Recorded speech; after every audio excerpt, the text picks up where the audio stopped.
You're the truth, you're the life, my Lord. You're the way, you're the truth, you're the life, my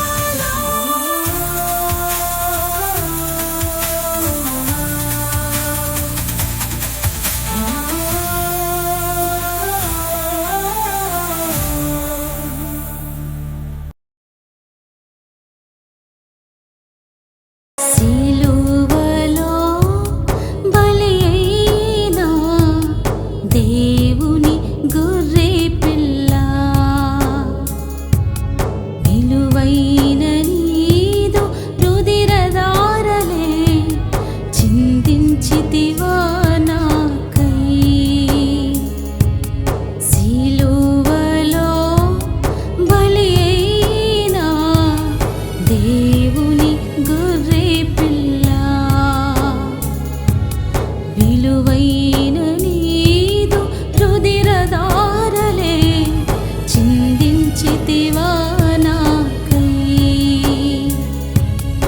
ఏమివ్వగలను నీ త్యాగమునకై, నన్ను నేను నీకు అర్పించుట తప్ప ఏమివ్వగలను నీ త్యాగమునకై, నన్ను నేను నీకు అర్పించుట తప్ప. సిలువలో బలి అయిన దేవుని గొర్రె పిల్ల, విలువైన నీదు రుధిరధారలే చిందించితివా నాకై.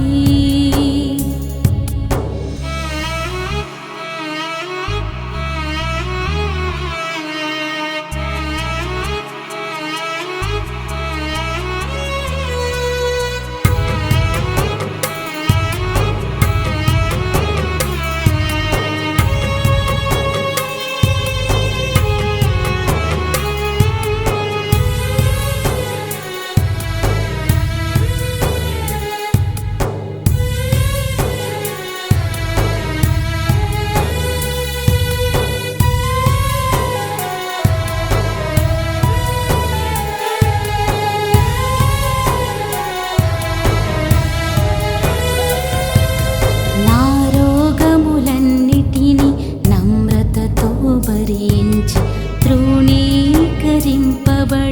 ప్రాణమునర్పించితివి.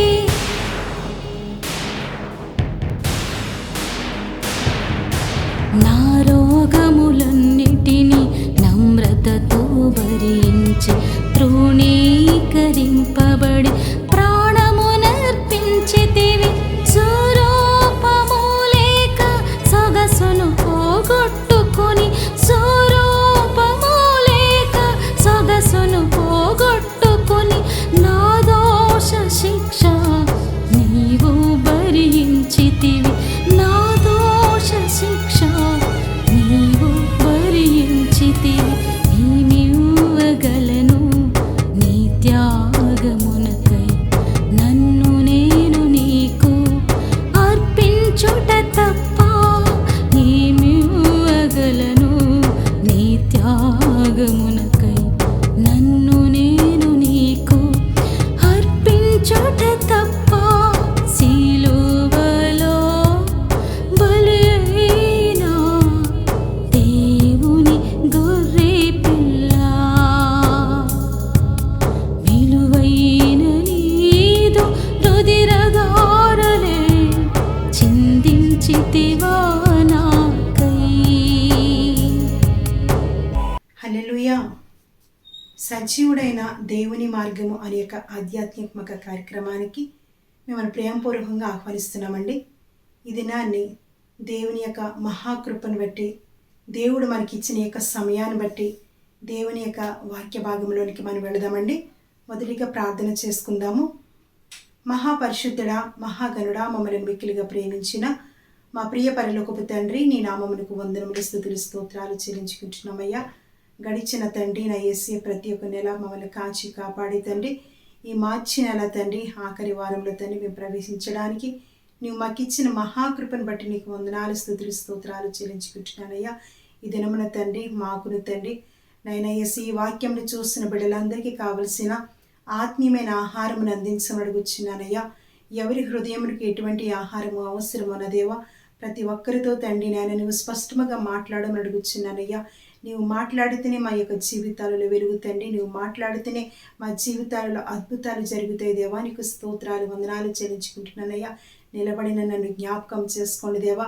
నీ మాట నుండి తండ్రి నా యేసయ్య మాట్లాడుచుండగా దేవా నీకు తండ్రి నాకు కావలసిన జ్ఞానమును నీ కృపను నీ కాపుతను అనుగ్రహించమని సమస్తమును మేలుకరముగా జరిపించమని నీకే వందనాలు స్తుతులు స్తోత్రాలు చెల్లించుకుంటూ నజరేయుడైన యేసు క్రీస్తు పరిశుద్ధ నామమున వేడుచున్నాను మా పరలోకపు తండ్రి, ఆమేన్. ఈ దినాన్ని లేఖనం యొక్క భాగంలో వచ్చి మనం మాట్లాడుకుందామండి. కీర్తన రాసిన యొక్క గ్రంథము 36వ అధ్యాయం 34వ వచనం మనం ధ్యానం చేద్దాము. యెహోవా కొరకు కనిపెట్టుకుని ఉండుము, ఆయన మార్గము అనుసరించుము, భూమిని స్వతంత్రించుకున్నట్లు ఆయన నిన్ను హెచ్చించును, భక్తిహీనులు నిర్మూలము కాగా నీవు చూచెదవు. హల్లెలూయా. దేవుడు చక్కటి మాటల ద్వారా దేవుడు మనతో మాట్లాడడానికి సిద్ధంగా ఉన్నారండి. యెహోవా కొరకు కనిపెట్టుకుని ఉండుము, ఆయన మార్గమును అనుసరించుము, భూమిని స్వతంత్రించుకొనున్నట్లు ఆయన నిన్ను హెచ్చించును. మన జీవితాల్లో దేవుడు మనము దేని కొరకైతే కనిపెడుతున్నామో, దేని కొరకైతే ఆలోచన చేస్తున్నామో, దేని కొరకైతే ప్రార్థన చేస్తున్నామో దాని కొరకు దేవుడు ఈ లేఖనముల ద్వారా దేవుడు నీతో నాతో మాట్లాడడానికి సిద్ధంగా ఉన్నారండి. ప్రస్తుత యొక్క దినాలలో మనం ఆలోచన చేసినట్లయితే ఈ లోకములో బ్రతుకుచున్న అనేక మంది జీవితాలలో దేని కొరకు పరుగులు పెడతాము, దేని కొరకు మేము ముందుకు వెళ్ళాలని ఆలోచన కలిగి ఉన్నారు. కానీ సరైన దానిని సాధించలేని స్థితిలో అనేక మంది మధ్యన మనం మాటలు వింటూ వస్తూ ఉంటాము. కానీ ప్రభువు కొరకు మనము దేని కొరకే ఎదురు చూస్తున్నాము, మన జీవితాలలో దేని కొరకైతే మనం ఆశపడుచున్నామో ఈ యొక్క లేఖనముల ద్వారా దేవుడు మనతో మాట్లాడడానికి దేవుడు సిద్ధంగా ఉన్నారండి. యెహోవా కొరకు కనిపెట్టుట అంటే ఏమిటంటే మన జీవితాలలో ఆయన కొరకు మనము ఎదురు చూడటం. మనకున్న పరిస్థితులు మార్చాలన్నా, మనకున్న పరిస్థితులు మారిపోవాలన్నా, మనకున్న పరిస్థితులు దేవుడు జ్ఞాపకము చేసుకోవాలన్నా ఆయన కొరకు మనము ఎదురు చూడువారుగా ఉండాలండి. మన జీవితాల్లో ఎప్పుడైతే ఎదురు చూస్తూ ఉంటామో దేవుడు మన పట్ల గొప్ప కార్యాలు చేయడానికి దేవుడు సిద్ధముగా ఉన్నాడు.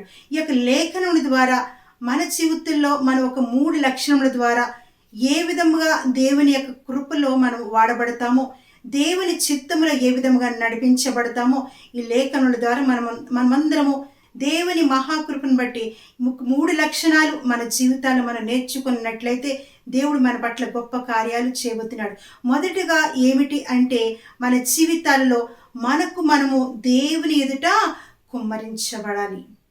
ఏది కుమ్మరించబడాలంటే మన హృదయము కుమ్మరించబడాలి. హల్లెలూయా.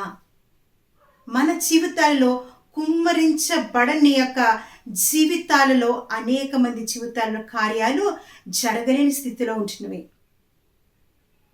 చాలామంది అంటూ ఉంటారు, మేము దేవుని మందిరానికి వెళుతున్నాము, దేవుని మందిరములో దేవుని ఆరాధన చేస్తున్నాము, ప్రార్థన చేస్తున్నాము అని అంటూ ఉంటారు. కానీ వారి హృదయములు దేవుని ఎదుట కుమ్మరించబడలేని స్థితిలో ఉంటున్నవి. దేవుడు మాట్లాడుతూ ఉంటారు.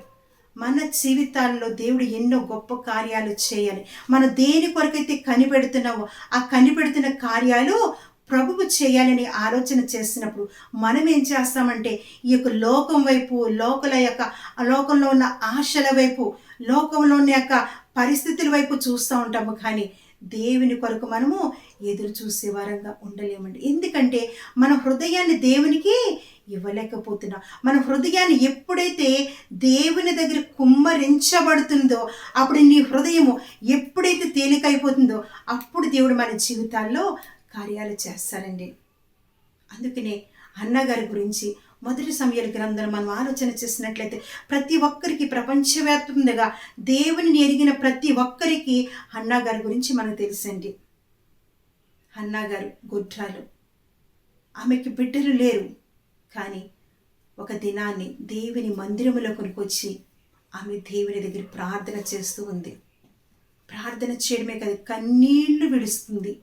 అంటే తనకున్న ఎంత వేదన అయితే ఉందో ఆ యొక్క వేదన తన హృదయం అంతా దేవుని మందిరములో కుమ్మరించబడినది. చాలామంది జీవితాల్లో దేవుని దగ్గర కుమ్మరించబడడం అంటే మనకు ఉన్న యొక్క మనకు లోకములో లేకపోతే మన హృదయంలో ఉన్న పాపమునంతా దేవుని సన్నిధిలో ఒప్పుకునే వారంగా ఉండాలండి. చాలామంది జీవితాల కార్యాలు జరగటం లేదంటే దేవుడు మనతో అనేక మంది సేవకుల ద్వారా దేవుడు మాట్లాడుతూ ఉంటారు. పరిశుద్ధాత్మ దేవుడు అనేక మంది ద్వారా మన యొక్క హృదయం దగ్గర దేవుడు తెరుస్తూ ఉన్నప్పటికీ ఆ వాక్యం ద్వారా మాట్లాడినప్పటికీ మన పెడచెవిని చాలామంది పెడుతూ ఉంటారు. ఇది ఈ వాక్యం ద్వారా దేవుడు మనతో మాట్లాడడానికి సిద్ధంగా ఉన్నారు. కాబట్టి మన జీవితంలో మనం ఏదైనా పాపములు చేసి ఉన్నామా, ఇంకా లోకం వైపు చూస్తున్నామా, లోకాశల వైపు చూస్తున్నామా, వీటన్నిటిని మనం ఎప్పుడైతే విడిచిపెట్టి మన హృదయంను దేవుని మందిరంలో కుమ్మరించబడి తేలికగా ఎప్పుడైతే ఉంటుందో అప్పుడు దేవుడు మన పట్ల గొప్ప కార్యాలు చేస్తారండి. అన్నగారి జీవితంలో ఆ రాత్రి కాల సమయంలో దేవుడు దర్శించారు. ఎంత అద్భుతమండి. మన జీవితాల్లో ఎప్పుడైతే కన్నీరు కార్చుచు దేవుని దగ్గర మనం ఎప్పుడైతే పశ్చాత్తాపంతో మన జీవితాన్ని దేవునికి సమర్పించుకుంటామో సమర్పించుకున్న జీవితాన్ని దేవుడు చూస్తున్నారండి. ప్రస్తుత యొక్క దినాలలో దేని కొరకు పరుగులు పెడుతూ ఉంటామో కానీ మన యొక్క ఆధ్యాత్మిక జీవితాలలో మన హృదయం ఏ విధముగా ఉన్నది, మన హృదయం దేవుని మందిరంలో కుమ్మరించబడుచున్నదా లేదని మనం అనేక మనము పరిశీలన చేసుకునే స్థితిలో మనం ఉంటున్నాము. కొత్త నిబంధన గ్రంథంలోకి వస్తే లూకాసు వార్తలోనండి యేసుక్రీస్తు ప్రభువు వారు ఒక ఇంట భోజనము చేయడానికి వచ్చినప్పుడు పాపాత్మురాలైన స్త్రీ అక్కడికి వచ్చింది. పాపాత్మురాలైన స్త్రీ అక్కడికి వచ్చి యేసు యొక్క పాదముల దగ్గర నిలబడిందంటండి. హల్లెలూయా. యేసు పాదముల దగ్గర నిలబడి తను కూడా కన్నీరు కారుస్తూ కూడా పాదములు తుడిచిందంటండి. ప్రతి ఒక్కరికి తగ్గింపు అనే జీవితం ఎప్పుడైతే ఉంటుందో, మన జీవితంలో విరిగిన స్థితి ఎప్పుడైతే ఉంటుందో, ఈ కుమ్మరించబడే జీవితం, కుమ్మరించబడే హృదయము మనకు మనమే దేవుని యొక్క సన్నిధిలో ఆ యొక్క మందిరములో దేవుని దగ్గర మనం ప్రార్థన చేస్తే దేవుడు గొప్ప గొప్ప కార్యాలు చేయడానికి దేవుడు సిద్ధముగా ఉన్నారండి. విరిగిన స్థితి మనకు కావాలి. దేవుని సన్నిధికి మనం వస్తూ ఉంటాము కానీ విరిగిన స్థితి ఎవ్వరూ దానిని లెక్క చేయలేని స్థితిలో ఉంటారు. అంటే విరిగిన స్థితి అంటే ఏమిటని మీరు ఆలోచన చేయొచ్చు. విరిగిన స్థితి ఏంటంటే మన జీవితంలో నేను అనే ఒక మాటను ప్రక్కన పెట్టి నా దేవుడు, నా యేసయ్య ఆయన చిత్తమును నా జీవితంలో నెరవేరుస్తారు. ఆయన చిత్తమును ఎప్పుడైతే మనం దేవునికి సరెండర్ అయిపోతామో, దేవునిని మన యొక్క జీవితంలో ఆహ్వానించుకుంటూ దేవుడికి మన హృదయమును కుమ్మరించబడే స్థితిలో ఎప్పుడైతే వస్తుందో దేవుడు అప్పుడు మన జీవితంలో లక్ష్యం ఉంచుతారంటండి. హల్లెలూయా. దేవుడు నిత్యము నీ కొరకు నా కొరకు గొప్ప సంగతులు దాచిపెట్టి ఉన్నాడంట, గొప్ప మేలును దాచిపెట్టి ఉన్నాడంట. కానీ దానిని అడిగే వారముగా మనం ఉండాలి, దానిని పొందుకునే వారముగా మనం ఉండాలండి. విరిగిన స్థితి మన జీవితంలో కావాలి. అందుకనే ప్రభువారు అంటారు, విరిగి నలిగిన హృదయము నాకు ఇష్టమైన బలియాగము. దేవుడు ఏదో బలులని, బంగారాన్ని, ఆస్తిని అడగట్లేదు కానీ విరిగి నలిగిన హృదయము నాకు ఇష్టమైన బలియాగమంటున్నారు. ఇక విరిగిన స్థితి ఉండాలి. మన జీవితం నలిగిపోయిన స్థితి ఎప్పుడైతే దేవుని సన్నిధిలో కుమ్మరించబడతామో అప్పుడు దేవుడు మన జీవితాల్లో దేవుడు గొప్ప కార్యాలు చేయబోతున్నాడు. దేని కొరకైతే మనం కనిపెడుతూ ఉంటున్నామో, దేని కొరకు మనం ఎదురు చూస్తూ ఉంటామో, మన యొక్క ఆధ్యాత్మిక జీవితంలో కానీ, మన కుటుంబంలో కానీ, మన బిడ్డల కొరకు కానీ, మన బంధువుల కొరకు కానీ, అనేక నశించు ఆత్మల కొరకు కానీ మనం ఎదురు చూస్తూ దేవుని సన్నిధిలో మన హృదయం కుమ్మరించబడినప్పుడు మన జీవితంలో దేవుడు గొప్ప కార్యాలు చేయబోతున్నాడు. హల్లెలూయా. రెండవదిగా మనం ఆలోచన చేసినట్లయితే దేవుడు మాట్లాడుతున్నమాట, నిన్ను నీవు లేఖనములతో నింపుకోవాలంట. మనందరి జీవితాలలో లేఖనములతో నింపుకోవాలంటే దేవుని వాక్యముతో మనం నింపుకోవాలంటండి. ఎన్నో సంవత్సరాలు ఇచ్చి వాక్యములు వింటూ ఉంటాము. విన్న వాక్యాన్ని మన జీవితంలో ఆహ్వానించుకుంటున్నామా? విన్న వాక్యాన్ని మన జీవితాల్లో అనుసరిస్తూ ఉంటున్నామా? దేవుడు మాట్లాడుతున్న మాట ఏంటంటే, పరిశుద్ధాత్మ దేవుడు చెప్తున్న మాట ఏంటంటే, మనకు మనం ఏమి చేయాలంటే ఆయన మాటలను మన హృదయంలో దాచుకోవాలంటే. ఎప్పుడైతే కుమ్మరించబడిన యొక్క స్థితి, నీ హృదయం ఖాళీగా ఉన్న స్థితిలో ఎప్పుడైతే ఉంటుందో దేవుని ప్రేమను మనము కనుక్కుంటామంటండి. దేవుని ప్రేమను మనము ఆహ్వానిస్తామంట. అందుకనే దేవుడు మాట్లాడుతుంటాడు కదా, ఆయన మార్గమును అనుసరించి వారంగా ఉండాలంట. ఎప్పుడైతే దేవుని మాటలు మనం గట్టిగా పట్టుకుంటామో, దేవుని యొక్క ఆలోచన ద్వారా మనం ఎప్పుడైతే జీవించాలని ఆలోచన కలిగి జీవిస్తామో, దేవుడు మన జీవితాన్ని ఆశీర్వదిస్తూ ఉంటాడండి. అందుకనే యేసు అంటారు కదా, నేనే మార్గమును సత్యమును జీవమును, నా ద్వారా తప్ప ఎవడును తండ్రి యొద్దకు రాడు. హల్లెలూయా. ఆయన ఒక మార్గం అండి, ఆయన ఒక సత్యము, ఆయన ఒక జీవమండి. ఈయన ఒక మతము, ఈ మతములోకి ప్రతి ఒక్కరు తీసుకొస్తున్నారని అనుకుంటున్నారు, కానీ కాదండి. నిజమైన మార్గము, ఈ సత్యం అనే దానిలోకి ఎప్పుడైతే ప్రతి ఒక్కరు ప్రవేశిస్తూ ఉంటారో, ఆ యొక్క గొప్ప జీవమును దేవుడు మనందరికీ ఇవ్వబోతున్నాడండి. నిజమైన వాక్యం అంటే ఆయనని మనము ప్రేమించే వారు ఉన్నారు. యేసుని మనలో అంగీకరిస్తూ మన హృదయంలో ఆయన స్వీకరించేవారుగా ఉండాలి. అందుకని దేవుడు మాట్లాడతారు కదండి, ఏప్రిల్ రాసిన పత్రికలు అంటారు, 2 అంచెల ఖడ్గముదంట. ఆయన వాక్యము 2 అంచెల ఖడ్గము మన జీవితాలలో అంట. పారిపోయిన జీవితాలు, ఎటువంటి జీవితాలైనా ఆయన వాక్యము ద్వారా, ఆయన యొక్క సత్యము ద్వారా మనను వెలుగులోనికి నడిపించడానికి, నీ జీవితంలోకి నా జీవితంలోకి ప్రభువు వారు ఆయన యొక్క రాజ్యంను విడిచిపెట్టి నీ దగ్గరికి నా దగ్గరికి వచ్చారండి. దేని కొరకు మనం పరుగులు పెడుతున్నాము, దేని కొరకు ప్రయాసపడుతున్నాము, కానీ నిత్యమైన మార్గము సత్యము జీవము ఆయనలో ఇమిడి ఉన్నవంటండి. నిత్యమైన ప్రభువుని మనం ఎప్పుడైతే ధరించుకుంటామో, దేవుని మాటలను, ఆయన చెప్పుచున్న ప్రతి ఒక్క ఆలోచనలను ప్రతిదీ కూడా మన హృదయంలో వాటిని నింపుకుంటూ ఉంటాము. దేవుడు మన పట్ల కార్యములు చేయబోతున్నారు. హల్లెలూయా. ప్రతి ఒక్కరి జీవితంలో, మానవ జీవితంలో ప్రతి ఒక్కరు ఆలోచన ఎలా ఉంటుందంటే, దేని కొరకు నింపుకుంటూ ఉంటారు, కానీ దేవుని లేఖనములకి దూరముగా ఉంటారండి. దేవుని మహాకృపను బట్టి ఈ యొక్క దినాలలో ఎక్కడ చూసిన దేవుని వాక్యము విస్తరిస్తూ ఉంటుంది. ఈ వాక్యం ఎవరి కొరకంటే నశించు ఆత్మల కొరకు. చాలామంది కుటుంబాలలో మాకెవరు చెప్తారు, మాకేమి చెప్తారంటే ప్రభు మాట్లాడుతున్నారండి. ప్రభువు నిన్ను నన్ను సమకూర్చుకున్నారు, నిన్ను నన్ను ఏర్పాటు చేసుకున్నారు. మన స్థితి ఏదైనప్పటికీ, మన పరిస్థితి ఏదైనప్పటికీ, మన కుటుంబంలో ఎటువంటి అల్లచడిలు వచ్చినప్పటికీ ఆయన మాట చెప్పున మనము నడిచేవారంగా ఉండాలండి. ఆయన నీకు జీవమునివ్వబోతున్నాడు. సత్యమైన మార్గములోకి నిన్ను నడిపించడానికి ఆయన సిద్ధముగా ఉన్నారు. నిజమైన మార్గంలోనికైనా నిన్ను ముందుకు నడిపించడానికైనా సిద్ధముగా ఉన్నారండి. ఈ యొక్క సత్యము అని ఏం చేస్తుందంటే మనల్ని స్వతంత్రులుగా చేస్తుంది. హల్లెలూయా. దేవుని నమ్ముకున్న మన జీవితాల్లో ఎప్పుడైతే ఈ సత్యము మనల్ని స్వతంత్రులుగా చేస్తుందంట. అందుకనే ఆయన మనకిచ్చిన రక్షణను మనము గట్టిగా పట్టుకోవాలంట. యెహోవా కొరకు కనిపెట్టుకుని ఉండి మౌనముగా ఉండమంటున్నారు. మన జీవితాల్లో మౌనముగా ఉండడము మనం అలవాటు చేసుకోవాలండి. మన పరిస్థితులు ఏదైనప్పటికీ, ఎవరు ఎన్ని నిందలు వేసినప్పటికీ, ఎవరు ఎన్ని మాటలు అన్నప్పటికీ, ఆయన వాక్యములో మనం నడిచినట్లయితే దేవుడు మన జీవితాన్ని గొప్ప సరళము చేయడానికి దేవుడు సిద్ధముగా ఉన్నారండి. ఆయన మాటలో నడవాలి, ఆయన మార్గంలో నడవాలి, ఆయన సత్యములో నడవాలి. అందుకని మత్తయి 5వ అధ్యాయంలో దేవుడు ఎంత చక్కగా మాట్లాడతారంటే, నా కొరకు జనులు మిమ్మల్ని నిందించి హింసించి మీ మీద అబద్ధపు మాటలు పలికినప్పుడంట మనము ధన్యులమంట. హల్లెలూయా. ధనమున్న వారిని ధన్యులు అంటలేదండి, బంగారం ఉన్నవారిని ధన్యులు అనట్లా, పేరుగాంచిన వాడిని ధన్యులు అనట్లేదు. కానీ ప్రభు చెప్తున్న మాట ఏంటో తెలుసా?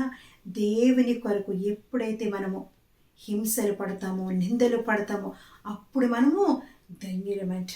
అందుకని దేవుడు చక్కగా అక్కడ ఉన్న శిష్యులందరికీ, అనేక మంది ప్రజలకి లేఖన భాగంలో వచ్చి దేవుని మాటలు చెప్పినప్పుడంట వారందరూ హృదయపూర్వకంగా ఆయన మాటలు ఆలకించినప్పుడు నిజమైన సత్యమీనే, నిజమైన మార్గమీనే, నిజమైన జీవమని వారందరూ గ్రహించినప్పుడు, వారందరూ దేవుని మార్గంలో నడిచినప్పుడు వారి జీవితాలలో దేవుడు గొప్ప కార్యాలు చేశారండి. హల్లెలూయా.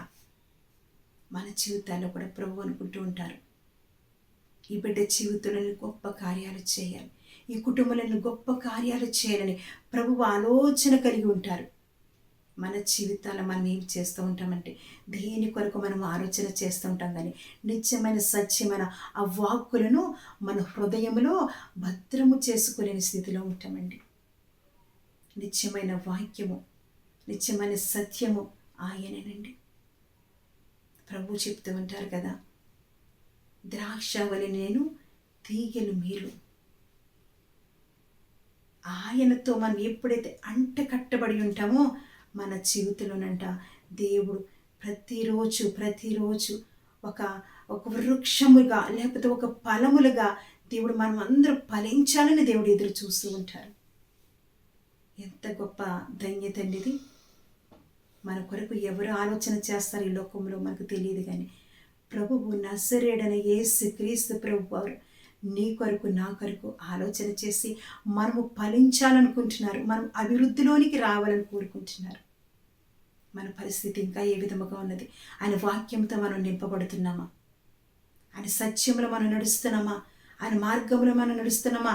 ఆయనే నిత్యమైన జీవముని ఇచ్చి గొప్ప తండ్రిని మనం నమ్ముచున్నామా? నమ్మేవారంగా ఈ దినాల్లో మనం ఖచ్చితంగా మనం ఉండాలండి. నమ్మేవారంగా మన జీవితాన్ని ఆయనకి మనము సమర్పించుకునే వారంగా ఉండాలి. బైబిల్ గ్రంథంలో ఇచ్చి మత్తయి సువార్త 4:4 మనం ధ్యానం చేద్దామండి. అందుకాయన మనుష్యుడు రొట్టె వలన మాత్రము కాదు గాని దేవుని నోట నుండి వచ్చు ప్రతి మాట వలనను జీవించును. హల్లెలూయా. మనుష్యుడు రొట్టె వలన మాత్రము కాదు కానీ ఆయన నోట నుండి వచ్చు ప్రతి మాట వలన జీవించును. మన జీవితము ఏ పాటిది అంటే అంతలో ఆవిరైపోయి ఈ జీవితంలో దేవుని మాట, దేవుని వాక్యము మనల్నంట స్వతంత్రులుగా చేసి గొప్ప జీవములోనికి నడిపిస్తుందంట. హల్లెలూయా.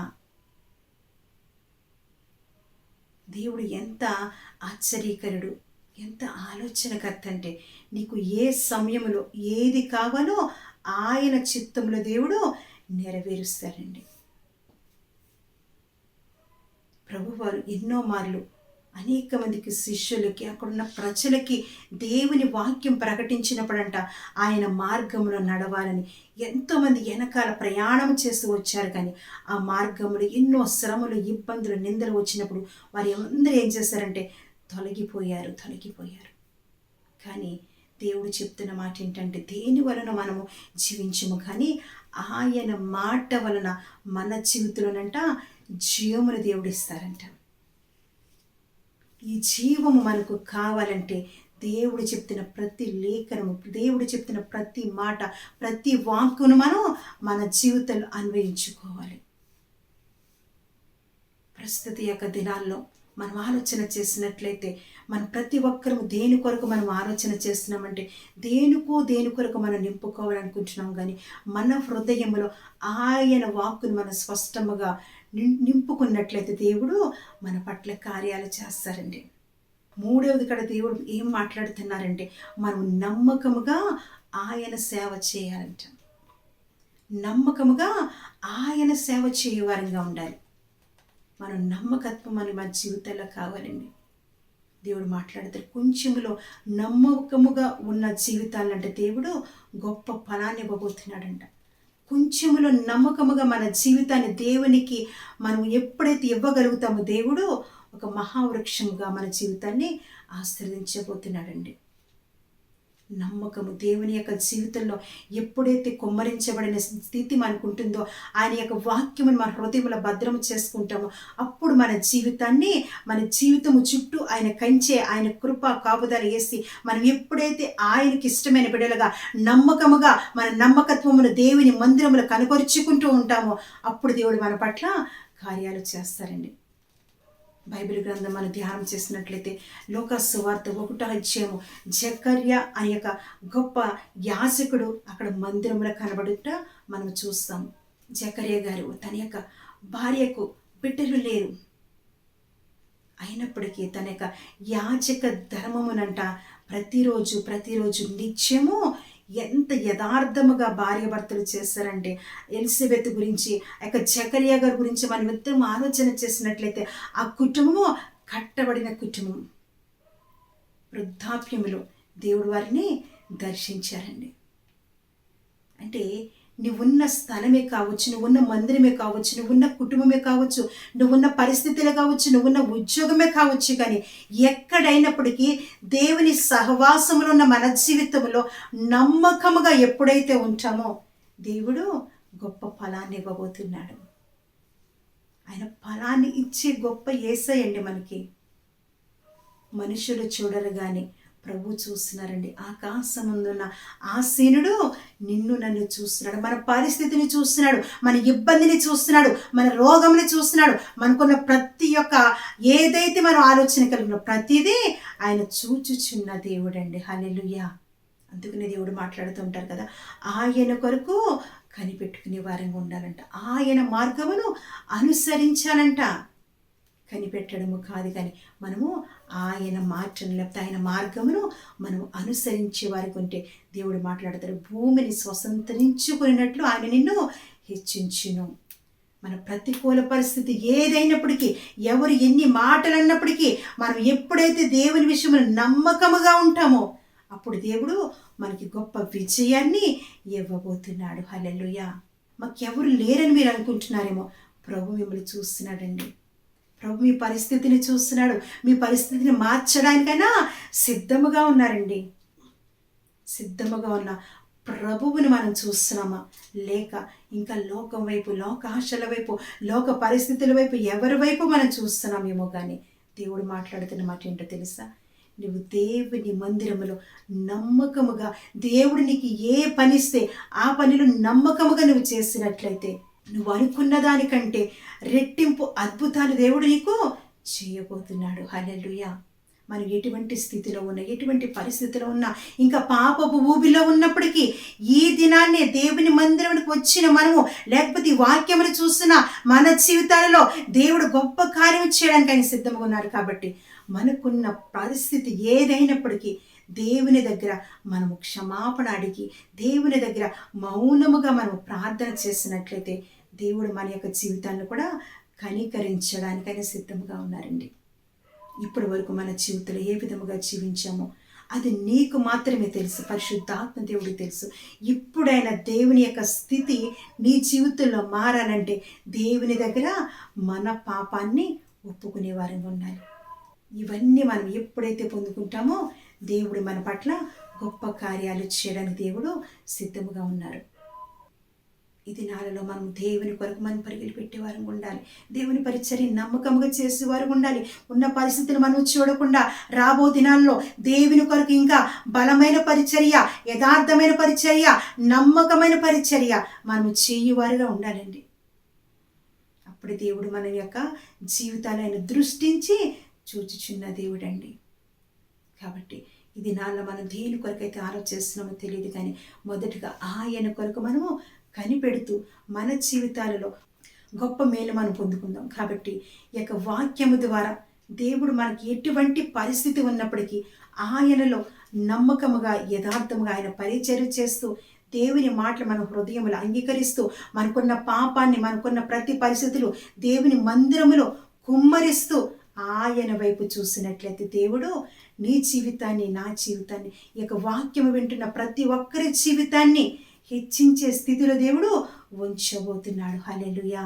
కాబట్టి పరిశుద్ధాత్మ దేవుడు ఈ దినాన్ని చెప్పిన మాటలు మన వినికిడిలో ఆశీర్వదించునుగాక. ఆమేన్.